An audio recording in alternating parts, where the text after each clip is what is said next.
ಕಾಣಿಸ್ತು ನನಗೆ.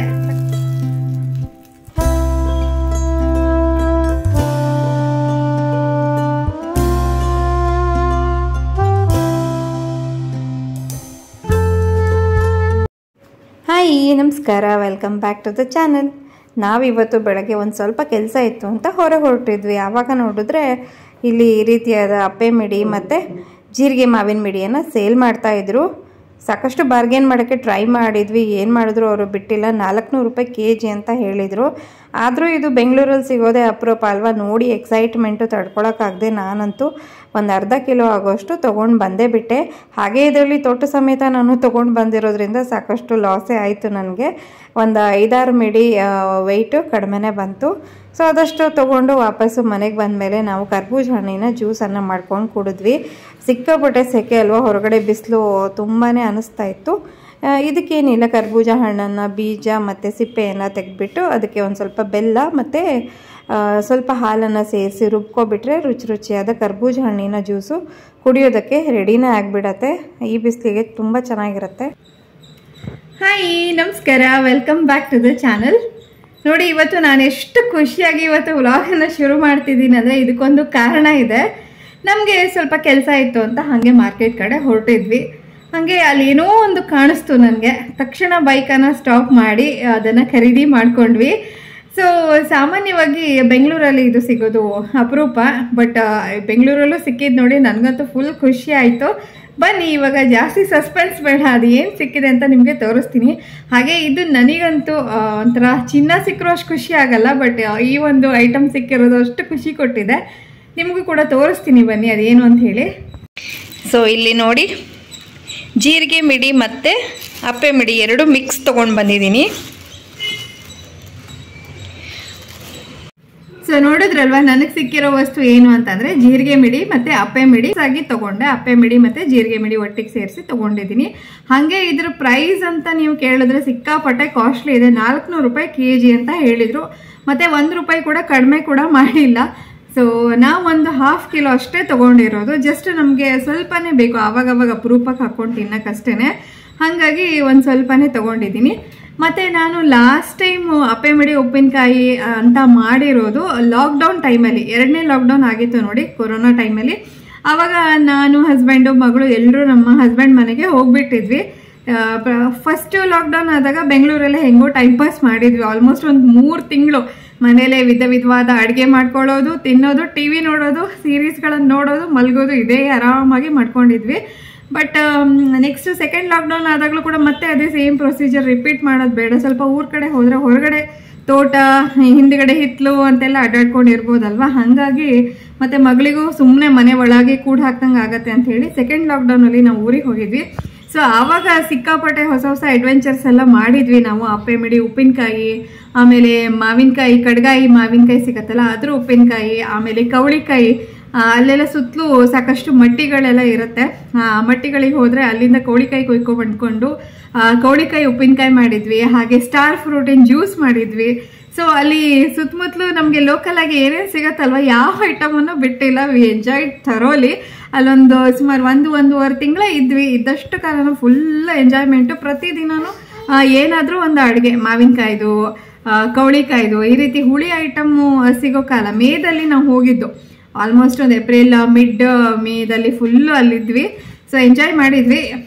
ಇದನ್ನ ಯಾಕೆ ಹೇಳ್ತಾ ಇದ್ದೀನಿ ಅಂತಂದರೆ, ಸೊ ಆವಾಗ ನಾನು ಅಪ್ಪೆ ಮಿಡಿ ಉಪ್ಪಿನಕಾಯಿ ಮಾಡಿದ್ದೆ ಲಾಸ್ಟು. ಹಾಗೆ ಆ ಮಾಡಿದ ಉಪ್ಪಿನಕಾಯಿದು ರೆಸಿಪಿ ವಿಡಿಯೋ ಕೂಡ ನನ್ನ ಚಾನಲ್ನಲ್ಲೇ ಪೋಸ್ಟ್ ಮಾಡಿದ್ದೀನಿ. ಡಿಸ್ಕ್ರಿಪ್ಷನ್ ಅಥವಾ ಐ ಕಾರ್ಡಲ್ಲಿ ಲಿಂಕ್ ಹಾಕಿರ್ತೀನಿ. ನಿಮ್ಗೇನಾದ್ರು ಚೆಕ್ ಮಾಡೋ ಇಂಟ್ರೆಸ್ಟ್ ಇದ್ದರೆ ಮಾಡಬಹುದು.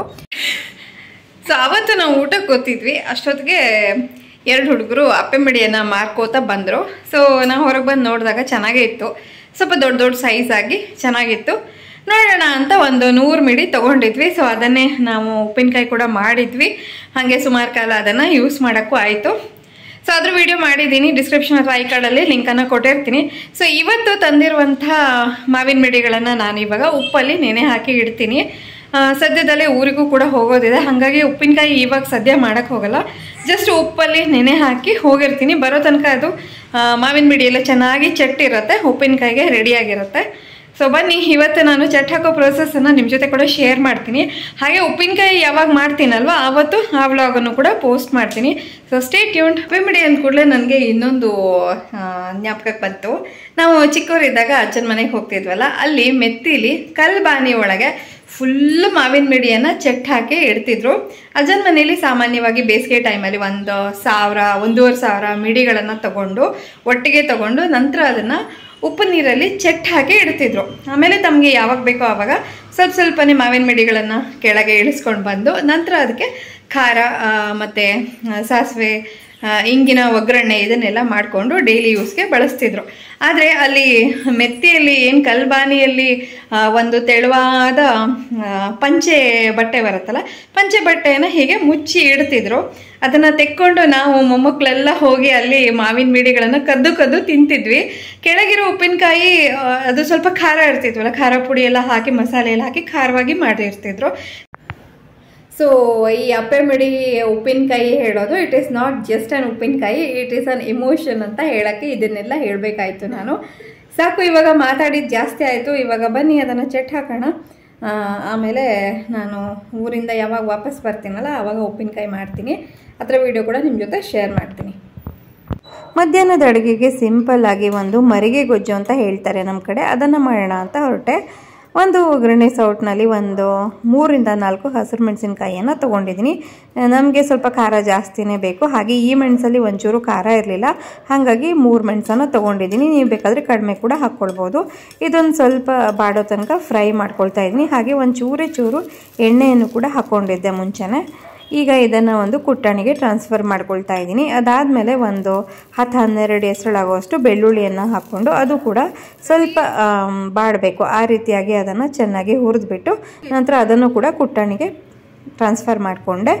ಈಗ ಒಂದು ಅರ್ಧ ಕೈ ಆಗುವಷ್ಟು ಎಳ್ಳನ್ನು, ಬಿಳಿ ಎಳ್ಳು ಅಥವಾ ಕರಿ ಎಳ್ಳು ಅಥವಾ 2 ಮಿಕ್ಸ್ ತೊಗೊಂಡ್ರೂ ನಡೆಯುತ್ತೆ, ಅದನ್ನು ಹಾಕಿಬಿಟ್ಟು ಅದು ಸಿಡಿಯತ್ತಲ್ವ ಅಲ್ಲಿ ತನಕ ಇದನ್ನು ಈ ರೀತಿಯಾಗಿ ಹುರ್ಕೊಳ್ಬೇಕು. ಎಳ್ಳೆಲ್ಲ ಸಿಡಿಯೋಕ್ಕಾದ ನಂತರ ಅದನ್ನು ಮತ್ತೆ ಇದೇ ಕುಟ್ಟಣಿಗೆ ಟ್ರಾನ್ಸ್ಫರ್ ಮಾಡಿ ಅದನ್ನು ಚೆನ್ನಾಗಿ ನಾವು ಈ ರೀತಿಯಾಗಿ ಕುಟ್ಕೊಬೇಕು. ಇದು ಒಂದು ಪೇಸ್ಟ್ ರೀತಿಯಾಗಿ ರೆಡಿ ಆಗುತ್ತೆ. ನಿಮಗೆ ಕುಟ್ಟಣಿಯಲ್ಲಿ ಕುಟ್ಟೋಷ್ಟು ಪೇಷನ್ಸ್ ಇರಲಿಲ್ಲ ಅಂತಂದರೆ ಅದನ್ನು ಮಿಕ್ಸರ್ ಜಾರ್ನಲ್ಲಿ ಹಾಕ್ಕೊಂಡು ರುಬ್ಕೊಂಡ್ರೂ ನಡೆಯುತ್ತೆ, ಏನೂ ತೊಂದರೆ ಇಲ್ಲ. ಈಗ ಇದನ್ನು ಸ್ವಲ್ಪ ತುಂಬ ಗಟ್ಟಿ ಮೊಸರು ಬೇಡ, ಸ್ವಲ್ಪ ನೀರಾಗಿರುವಂಥ ಮೊಸರಿಗೆ ಹಾಕ್ಕೊಂಡ್ರೆ ಆಯಿತು.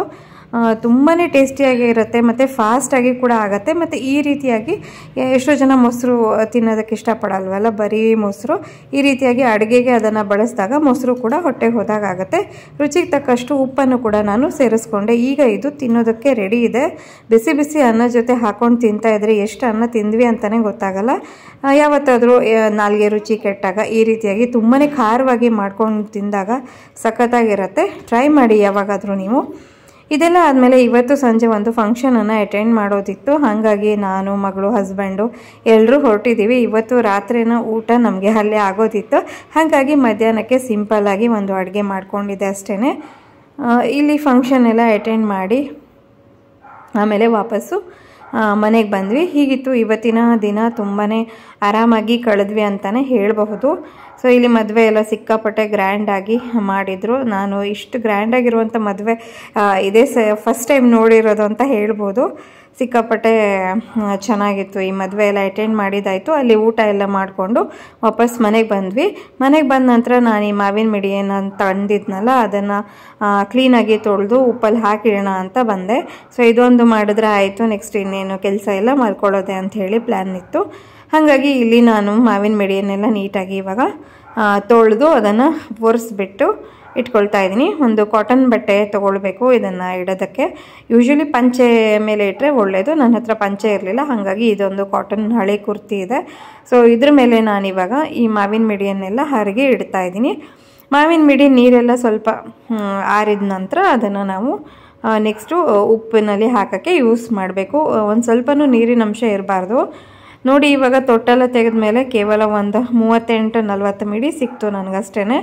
ಸೊ ಇವಾಗ ಇದನ್ನು ಕ್ಲೀನಾಗಿ ಒರೆಸ್ಕೊಂಡಿದ್ದಾಯಿತು. ಒಂದು ಡ್ರೈ ಆಗಿರುವಂಥ ಒಂದು ಡಬ್ಬಿಯನ್ನು ತೊಗೊಂಡಿದ್ದೀನಿ. ಇದಕ್ಕೆ ನಾನು 1 ಲೇಯರ್ ಉಪ್ಪು ಹಾಗೆ 1 ಲೇಯರು ಮಾವಿನ ಮಿಡಿ ಈ ರೀತಿಯಾಗಿ ಹಾಕ್ಕೊಂಡು ಇದನ್ನು ಇಡ್ತೀನಿ. ಒಂದು 8-10 ದಿನಗಳ ಕಾಲ ಇದನ್ನು ಬಿಟ್ಟರೆ ಮಾವಿನ ಮಿಡಿ ಉಪ್ಪನ್ನೆಲ್ಲ ಹೀರ್ಕೊಂಡು ಚೆನ್ನಾಗಿ ರೆಡಿಯಾಗಿರುತ್ತೆ ಉಪ್ಪಿನಕಾಯಿ ಆಗೋದಕ್ಕೆ.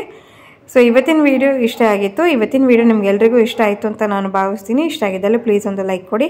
ಹಾಗೆ ಚಾನಲ್ಗೆ ಹೊಸಬರಾಗಿದ್ದಲ್ಲಿ ದಯವಿಟ್ಟು ಸಬ್ಸ್ಕ್ರೈಬ್ ಮಾಡ್ಕೊಂಡು ನೋಡಿ. ಹಾಗೆ ಹೆಚ್ಚು ಜನಕ್ಕೆ ಶೇರ್ ಮಾಡಿ. ಸಿಗೋಣ ಇನ್ನೊಂದು ಹೊಸ ವ್ಲಾಗ್ನೊಂದಿಗೆ. ಅಲ್ಲಿವರೆಗೂ ಎಲ್ರಿಗೂ ಧನ್ಯವಾದಗಳು. Take care and bye.